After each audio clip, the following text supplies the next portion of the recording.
It's the Tim Constantine Show.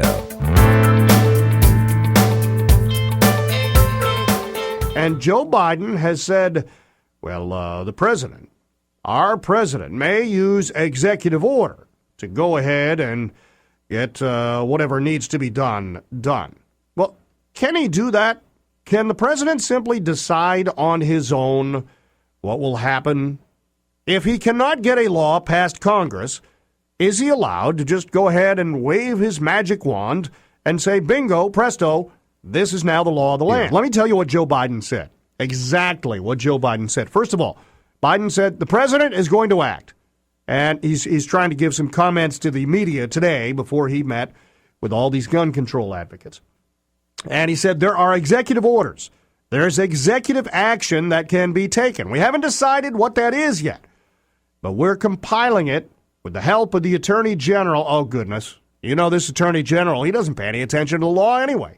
Doesn't comply with subpoenas, doesn't follow federal law, decides what he's going to enforce and not enforce. Oh, he's going to tell us what the executive orders will be. Oh, my goodness. Biden said this is a moral issue, that the gun control issue is a moral issue, and it's critically important that we act. Well, let me tell you very quickly. Let me give you a primer on executive order. All right, executive orders have been used since the 1700s. Way back, all the way at the beginning, presidents would issue executive orders. And for a long time, probably throughout the 1800s, they would issue it, and it would really be an executive order direct to one of the departments they controlled. I mean, today we see the EPA, or you see, the environment, education, and so on. You see different departments that are controlled from the executive side, and they would give a caveat. They would give a direction to them as an executive order. But they weren't necessarily written down in the 1800s. It was only starting in the early 1900s that these executive orders were recorded. Now, they went back retroactively and tried to plug in as many as they could all the way back to about the Civil War. But it was only the last roughly 100 years, 105, 107 years, that executive orders have been written down and followed. Now, the concept of an executive order is they can't create law. What they can do is give an order based on existing law. They can give direction based on existing law. And I have different people that have told me the numbers. I've looked them up. And Barack Obama has not been nearly as bad as everyone thinks. Someone called the show the other day and said, he's issued 900 executive orders. Not true. Not true. That is a common error that has been circulated on the internet.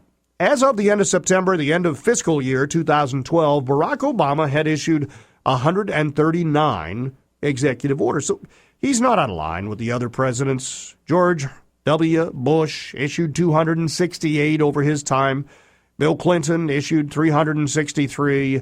And let me just run through these. Bush the first, 165. He was only in one term, of course. Reagan, 380. Carter, 319. Ford, who was in for less than one full term, 168. Nixon, Johnson, both 300 and some odd number. Harry Truman was a champion of the executive order. Harry Truman issued the executive orders 893 times. That's a lot. Harry Truman coming right after FDR, who is the all-time champion. Harry Truman issued, a lot. But FDR, who, of course, got elected 4 times, was in 3.5 terms, had 3,466. Now, FDR, first of all, 4 terms, but second of all, it was during World War II, and so people were more likely to give their president some leeway to take care of some things. Now, there were some issues there that weren't very appealing. You remember the Japanese got rounded up and put in internment camps. That was by executive order. There were other abuses along the way. But where it first got challenged was Harry Truman in a case called Youngstown Sheet and Tube Company in 1952. By executive order, Harry Truman tried to say all steel companies in the United States would from that point forward be controlled by the federal government. He didn't have the authority to do that. That is kind of a scary thought when you think about it. Well, they went to court. Youngstown Sheet and Tube Company went to court and said, President doesn't have the authority to do that, and the Supreme Court said, you know what, you are absolutely right. He doesn't have it. There's only one other time that an executive order has been challenged in court. That was in 1995. Bill Clinton tried to bar the federal government from contracting with any company that had strikebreakers, what's known as scabs. If someone is filling in for a striker, the government wanted to say, well, we can't use them. That was turned down as well. The Supreme Court said you can't do that. Bottom line is, if you go to that 1952 case, the Truman case, it actually outlines what the authority of an executive order is.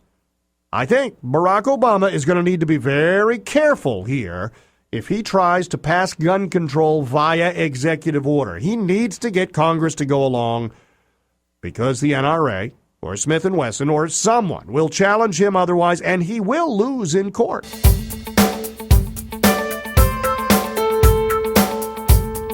It's the Tim Constantine Show.